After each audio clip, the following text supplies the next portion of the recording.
Graça e paz, queridos. Todo mundo vivo? Amém. Esse louvor que o Luizinho acabou de cantar, ele tem tudo a ver com a mensagem que nós vamos estar ministrando nessa noite, que nós vamos estar aqui compartilhando. Primeiramente, eu quero agradecer ao pastor Estevão pelo convite, agradecer ao pastor Marcelo pela confiança, e é um grande privilégio para mim estar aqui com vocês nessa noite.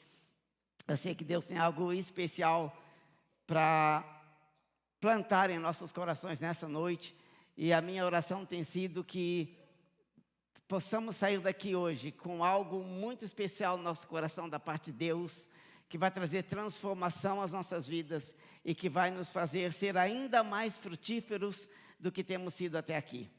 Amém? Você crê assim? Amém. Vamos orar então.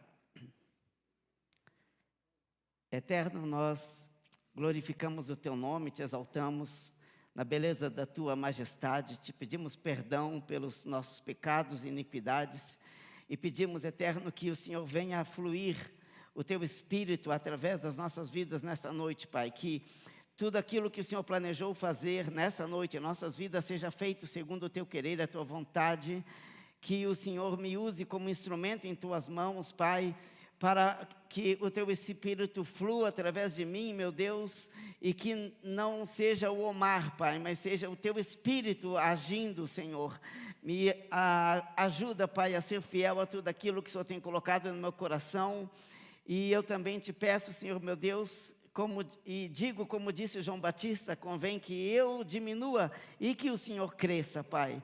Que seja o Senhor, que seja o Seu Espírito de santidade, agindo em nossas vidas nessa noite, trazendo transformação, trazendo uma nova consciência da Tua presença, trazendo, Senhor querido, uma unção nova, um novo fluir do Teu Espírito em nós, Pai. Que possamos sair daqui, Senhor, meu Deus e meu Pai, com a certeza da nossa identidade em Ti, e também, Senhor, meu Deus amado, cheios da Tua graça, do Teu poder, Senhor, meu Deus, que os Teus propósitos, Senhor, sejam os nossos propósitos, Pai, que possamos viver inteiramente para Ti, Senhor, meu Deus, e possamos assim ser sal da terra e luz do mundo. Em nome de nosso Senhor Jesus, é que nós oramos e Te agradecemos, Senhor, por mais esta oportunidade. Em nome de Jesus, nós Te louvamos e Te agradecemos. Amém. Essas duas águas são minhas, será? Acho que são, né? Amém. Queridos, nós estamos vivendo tempos difíceis, isso já tem sido muito difundido e cada um de nós sabe. Mas tem algo que me chama um pouco a atenção, porque muitas vezes eu falo com pessoas, até mesmo jovens, de 20 anos de idade, e quando você pergunta, qual é o teu propósito, o que você pretende fazer, quais são os teus sonhos? E é muito triste quando um jovem chega e fala assim, eu não tenho sonho nenhum, eu não tenho propósito algum, eu vivo a cada dia. E aí eu fico pensando, se isso está acontecendo com um jovem, imagina com os outros. Os jovens devem ser cheios de sonhos. O que está acontecendo? E a gente vai falar hoje um pouco sobre identidade e propósito. E quando a gente pega aqui a definição de propósito, porque o que eu acho que falta hoje na vida de muitas pessoas é um propósito, uma razão pela qual viver, uma razão pela qual acordar de manhã e dizer, eu tenho prazer de acordar, porque eu tenho um propósito na minha vida. Quando a gente vai para a definição de propósito, você tem que definir um pouquinho o que é propósito. A gente encontra, eu selecionei 3 aqui, que diz assim,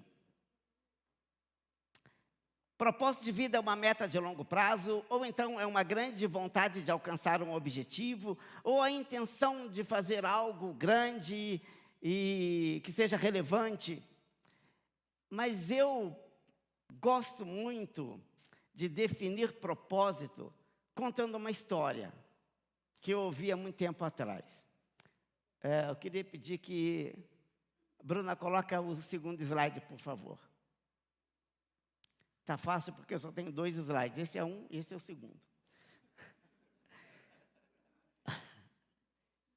Bom, conta essa história que um certo dia um sábio resolveu sair pelo mundo.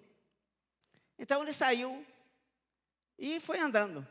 E aí ele chegou num vilarejo distante e ele encontrou esta cena, um homem quebrando pedras. E aí o sábio chegou para esse homem e disse: meu filho, qual é a tua profissão? O que você faz para viver? E aquele homem, sem olhar para o sábio, continuou ali quebrando pedra e diz assim: eu quebro pedras o dia inteiro. É isso que eu faço para viver. Eu acordo de manhã quando o sol nasce e começa a quebrar pedras. E aí eu vou até o pôr do sol quebrando pedras. É isso que eu faço. O que você quer saber? Eu quebro pedras. É isso. Então o sábio continuou sua caminhada, continuou sua jornada. E depois de um tempo, ele encontra um outro homem fazendo exatamente a mesma coisa, quebrando pedras.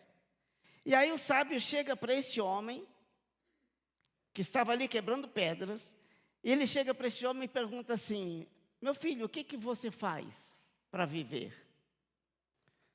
Qual é a sua profissão?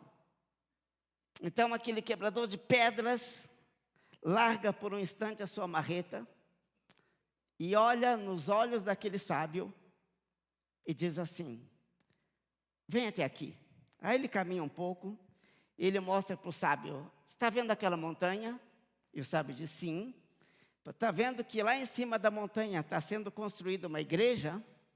E o sábio olha e fala: sim, eu vejo a igreja.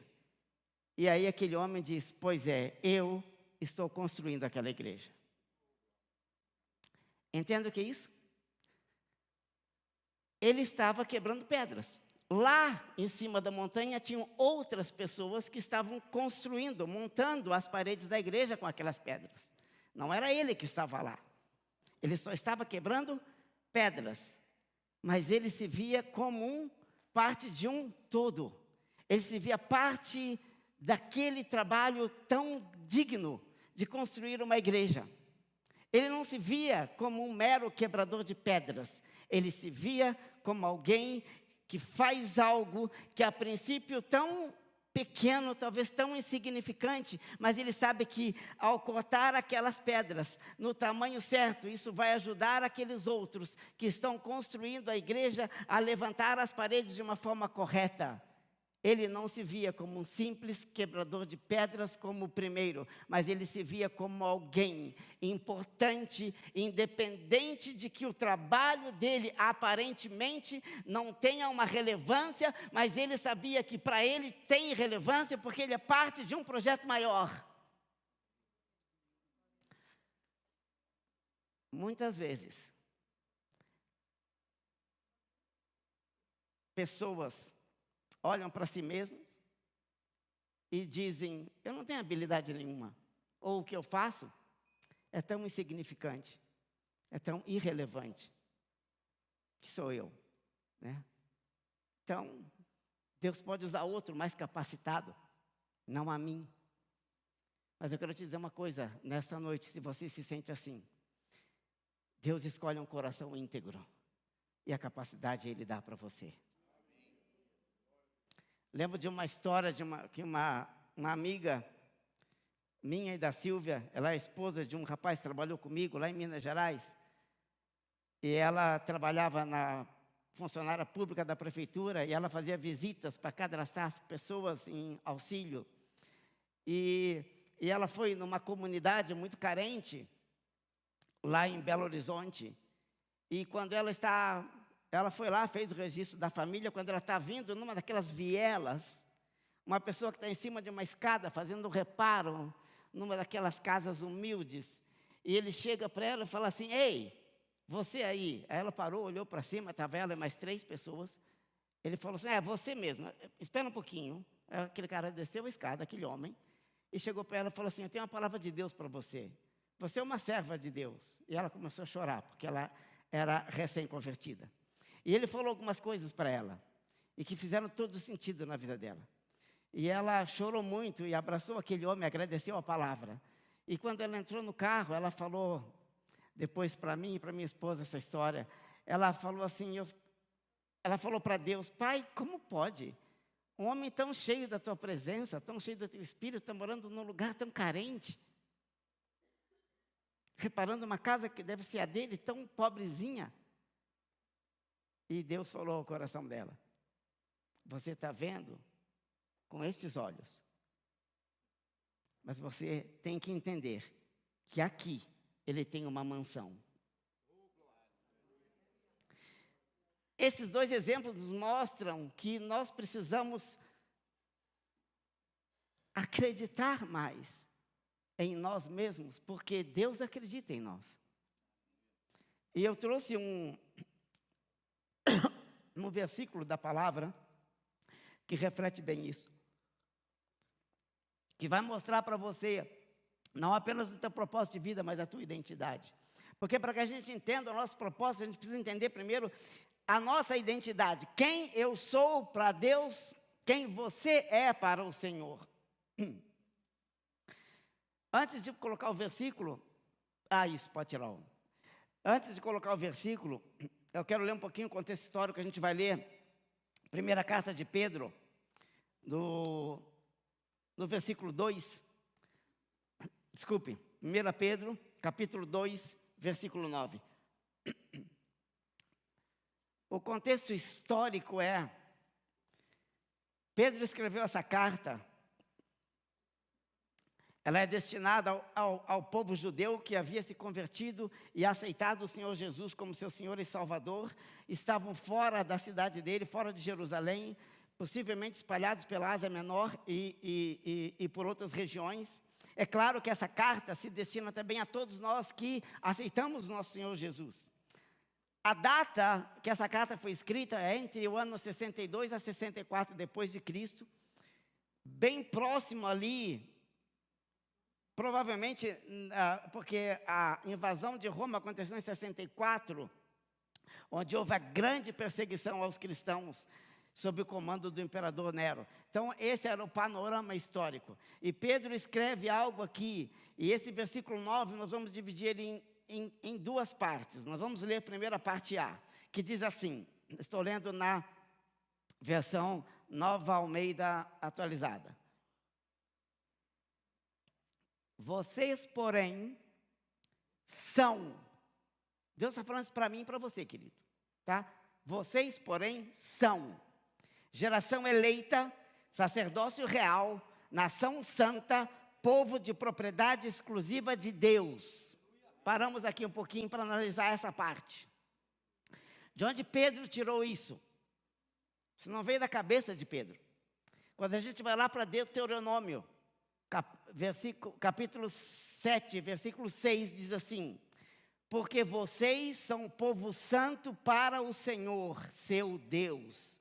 O Senhor, seu Deus, os escolheu para que, de todos os povos que há sobre a terra, vocês fossem o seu povo próprio, ou seja, povo de propriedade do Senhor. Em Êxodo 19, versículos 5 e 6 diz: agora, pois, se ouvirem atentamente a minha voz e guardarem a minha aliança, vocês serão minha propriedade peculiar dentre todos os povos, porque toda a terra é minha, e vocês serão para mim um reino de sacerdotes, uma nação santa. São essas as palavras que você falará aos filhos de Israel. Então, e vamos consolidando mais isso, Isaías 61, versículos 6 e 7.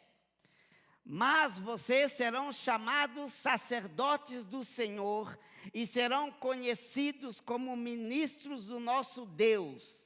Comerão as riquezas das nações e se orgulharão do que era a glória delas. Em lugar de vergonha, vocês terão dupla honra. Em lugar da afronta, exultarão na herança recebida. Por isso, em sua terra, possuirão o dobro e terão perpétua alegria.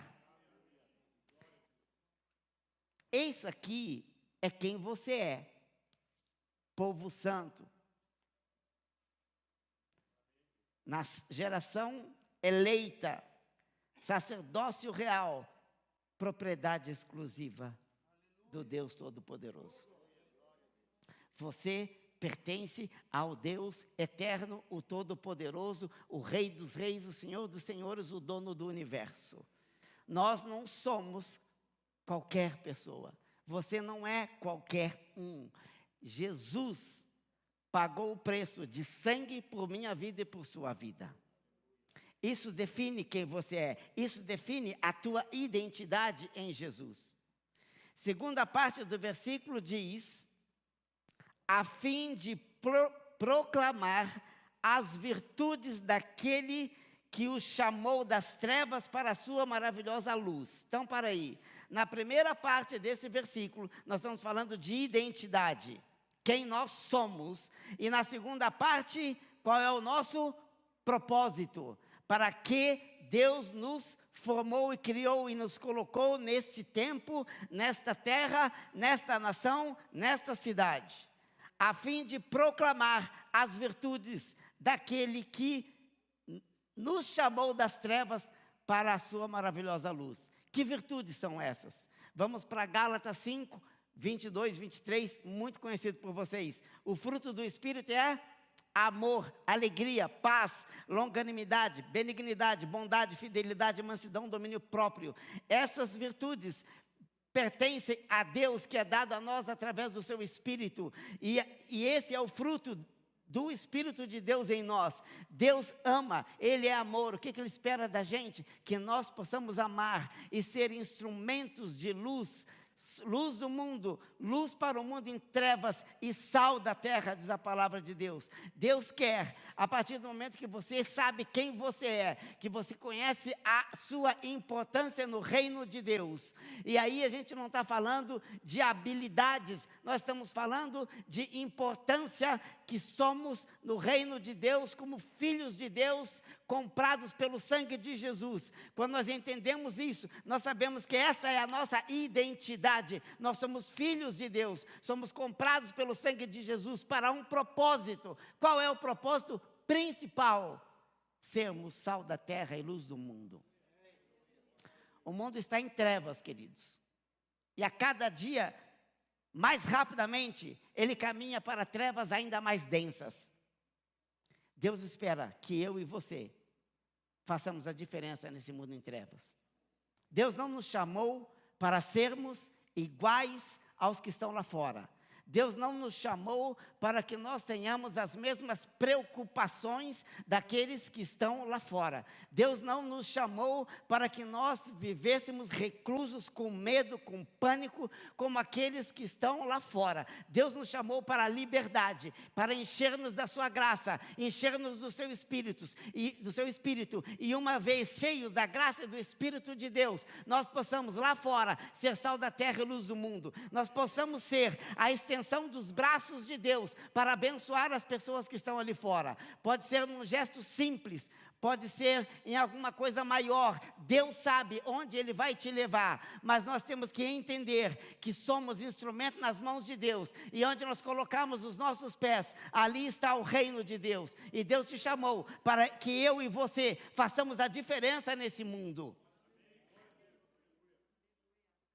Não precisa você ficar esperando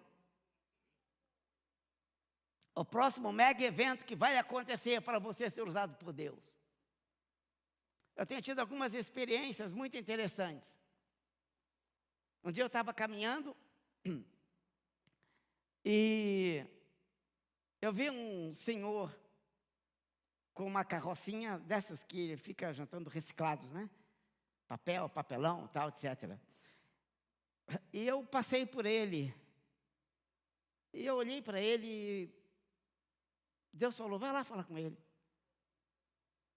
Eu senti um desejo. Não é que Deus falou assim, vem um anjo, vai lá falar com ele. Eu senti um desejo. Eu creio que é Deus falando. E eu cheguei até aquele homem, e chegando perto dele, eu percebi que ele era cego de um olho. Um olho dele era todo branco.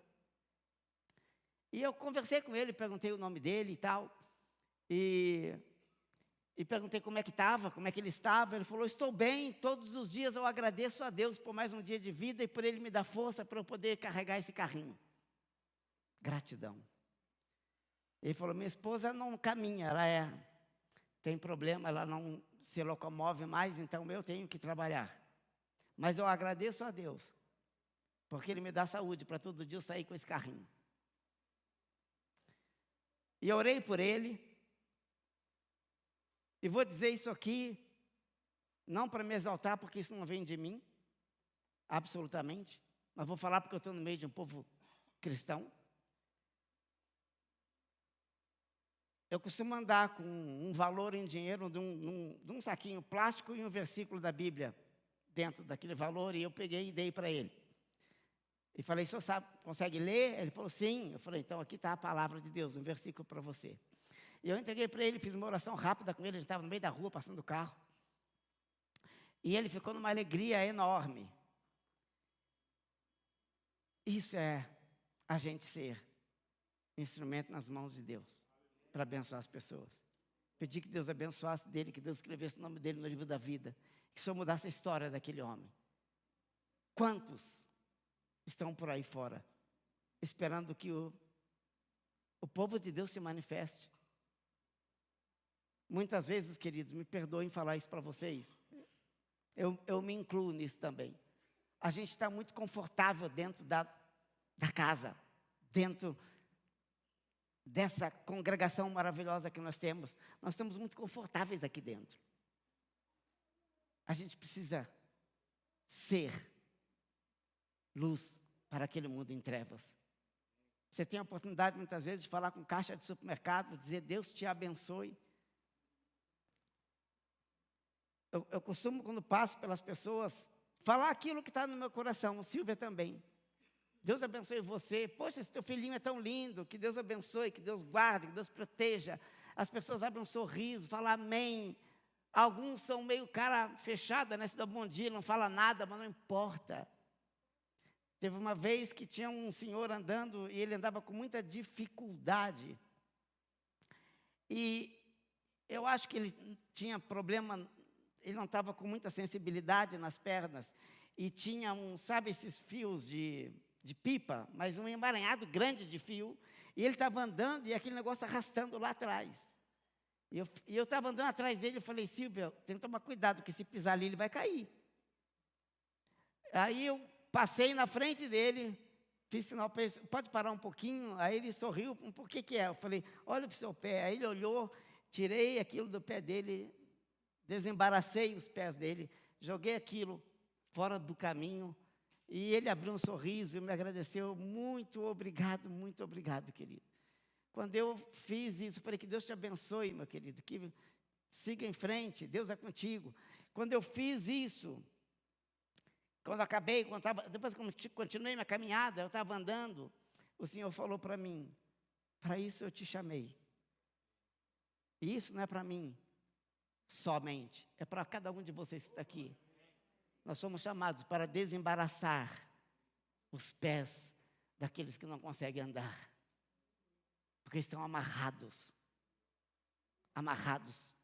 por espírito das trevas, amarrados pelas coisas deste mundo, amarrados pela ganância, amarrados pelo medo, amarrados por qualquer outro tipo de coisa. Nós, como povo de Deus, fomos chamados, instituídos por Deus, temos uma identidade que nos define, somos cheios da presença e do Espírito dEle, não para a gente ficar sentado sem fazer nada, mas para a gente ser desafiado a fazer alguma coisa por aqueles que estão lá fora.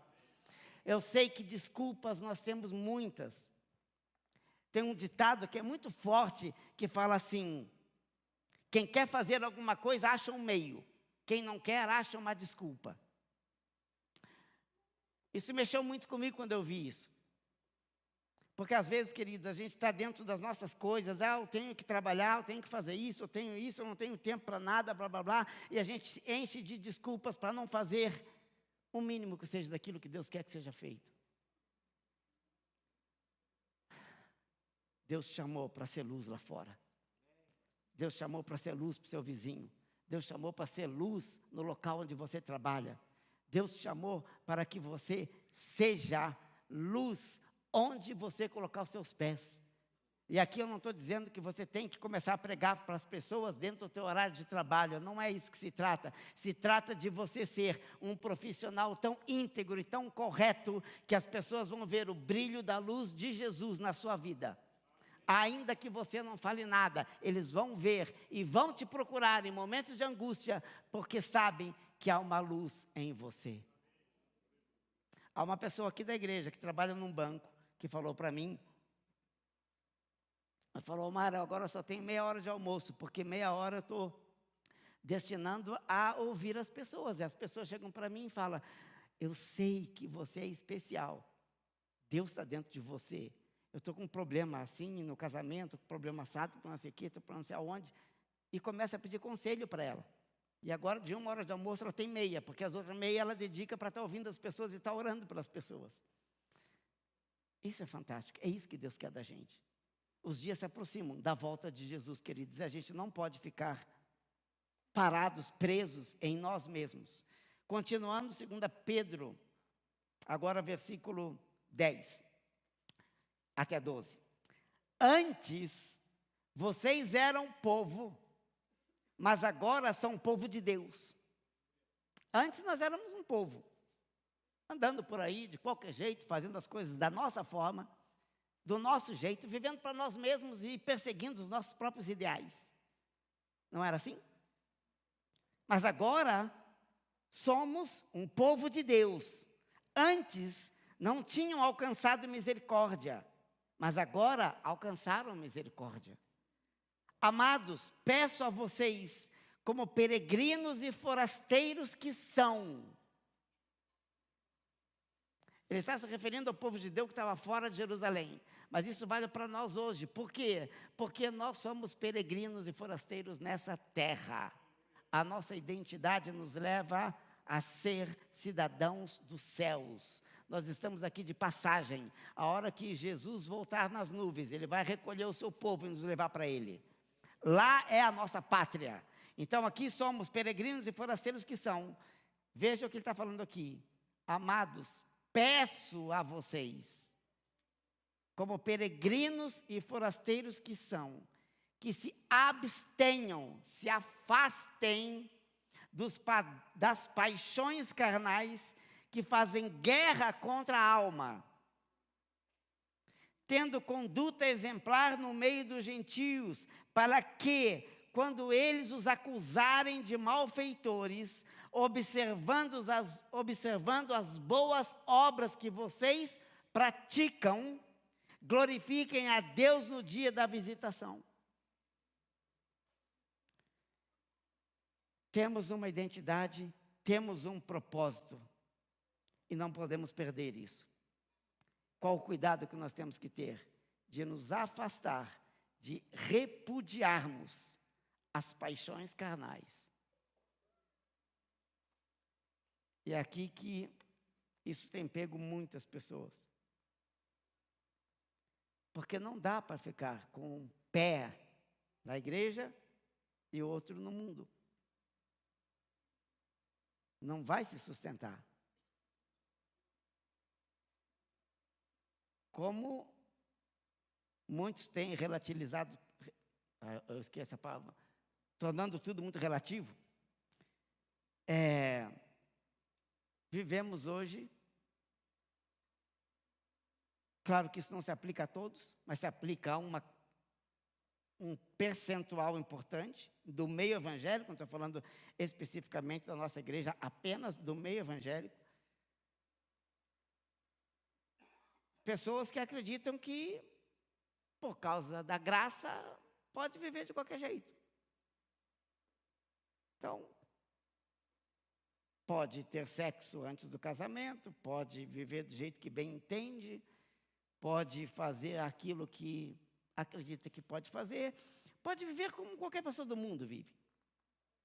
Aí no domingo vem para a igreja, aí no resto da semana vive como qualquer outro do mundo. E por causa disso, também estão sujeitos às mesmas pressões e influências malignas que as pessoas do mundo estão sujeitas. E aí, muitas vezes, as pessoas vêm para gente querendo uma oração poderosa para livrar eles de um problema. E depois volta a cometer os mesmos pecados que cometiam antes. Não é questão de cometer um pecado, é questão de viver uma vida em pecado. E achando que está tudo certo porque a graça suplanta tudo. Há uma parte que nós devemos cumprir, e uma delas está aqui nessa carta de Pedro: nos afastar, nos abster das paixões carnais, que fazem guerra contra a nossa alma, contra nossos desejos. Somos munidos de alma, corpo, espírito, temos desejos? Claro que sim, mas Deus nos garante na sua palavra que nós não seríamos tentados além daquilo que possamos suportar. Então não é desculpa a gente dizer, não, mas a tentação é mais forte que eu.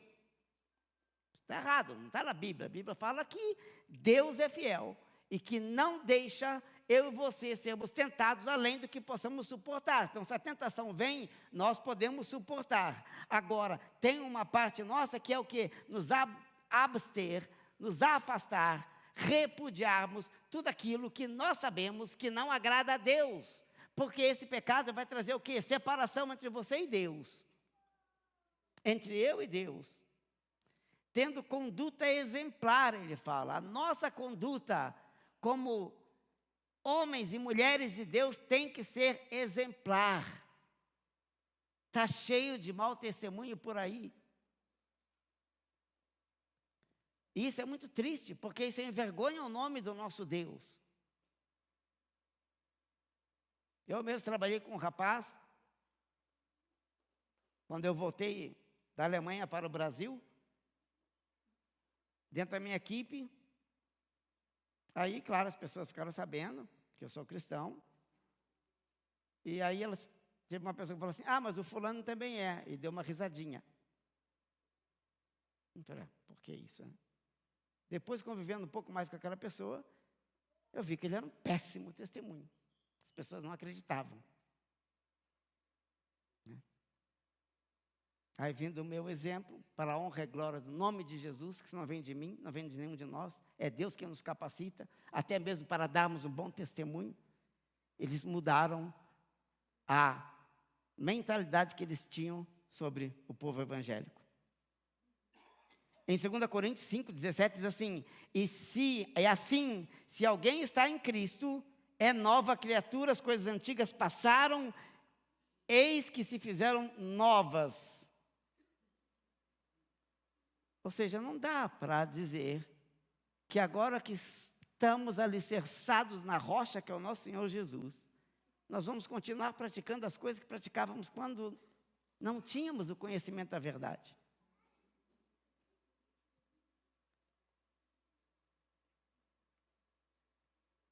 Ora, tudo isso provém de Deus, que nos reconciliou consigo mesmo por meio de Cristo e nos deu o ministério da reconciliação.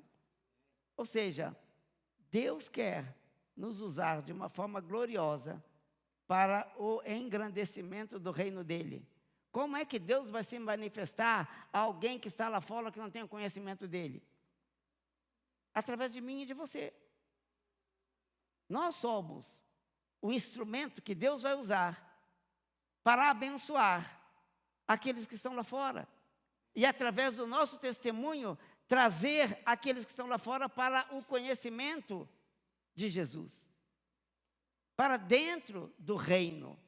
Nós é que Deus vai usar para trazermos as pessoas para dentro do reino. Através do quê? Da sua conduta, do seu modo de tratar as pessoas, da sua maneira de ser, de tudo aquilo que você pode exalar de Jesus para as pessoas. Eu dei alguns exemplos aqui, mas é muito mais intenso quando você começa a dizer, Pai, eu conto uma experiência que eu tive com vocês há pouco tempo atrás. Eu me incomodo muito quando a minha agenda está vazia. Né? E eu fico, meu Deus, preciso fazer alguma coisa e tal, e aí eu vou, fazer um monte de ligações, mandar e-mails, tentar colocar compromisso da minha agenda, porque é como eu me sustento, né? Tem que ir atrás de clientes e tal. Mas aí, há umas 2 semanas atrás, eu fiz o seguinte, eu olhei lá que a minha agenda estava vazia, segunda-feira, aliás, no domingo. Eu falei, Deus, essa semana eu vou fazer diferente. Eu vou entregar minha agenda para o Senhor. E o Senhor vai colocar os compromissos que o Senhor quiser aí. Essa é a minha oração. E fiquei aguardando, né? Eita, Deus vai trazer uns clientão grande aí, né? E tal. Que era minha. Deus colocou compromissos. Colocou sim. Foi muito interessante. Por quê? Ele me tocou para abençoar uma pessoa. Aí eu fui falar com aquela pessoa. Aí eu pude ajudá-lo a fazer algumas coisas que ele não conseguia fazer. Então eu fui ajudar, andei para lá, para outro, para resolver umas coisas com ele. E depois apareceu uma pessoa para atender, aí apareceu outro atendimento. Aí quando eu cheguei na sexta-feira, eu falei, pai, não tem nada aqui profissional, né? Foi tudo para o teu reino. Mas ele me abençoou de uma outra maneira. E ele não deixa faltar nada nunca. Esse Deus é maravilhoso. Ele colocou os compromissos dele. E eu, para falar a verdade para vocês, eu gostei da experiência, né? E vou fazer isso de novo. Então, e talvez, eu sei que você tem seus compromissos, claro, muitos aqui trabalham em empresas e tal, e eu creio que Deus conhece o teu coração e conhece os teus compromissos. Fique tranquilo, Deus não vai tirar você da empresa para te deixar uma semana livre sem fazer nada, não. Mas se você apresentar algum tempo que você tenha livre, dizer, pai, eu quero apresentar para ti esse tempo da minha agenda. Talvez o tempo que você fica lá na rede social, talvez o tempo que você fica ali no Facebook, no Instagram, talvez o tempo que você fica ali perdendo com essas coisas. Você pode dizer, pai, coloca teus compromissos aqui. O pastor Stanley, uma vez, numa das pregações dele, ele falou isso, né? Que quando chegarmos no céu, não vamos ter... As redes sociais vão servir para provar que não é verdade que não tínhamos tempo. Porque nós tínhamos tempo para as redes sociais. Então, talvez você dizer, pai, essa semana não vou usar rede social, eu vou usar um tempo muito limitado e eu quero que o Senhor coloque seus compromissos na minha agenda. Se você quiser fazer essa experiência, depois você me conta como é que foi a tua experiência. Eu tenho certeza que algo diferente vai acontecer. Eu acho que essa experiência trouxe para mim, queridos, algo assim, sabe?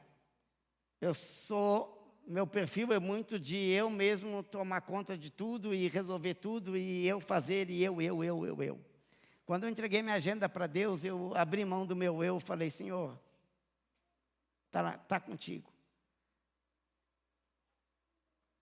E a experiência foi muito gratificante.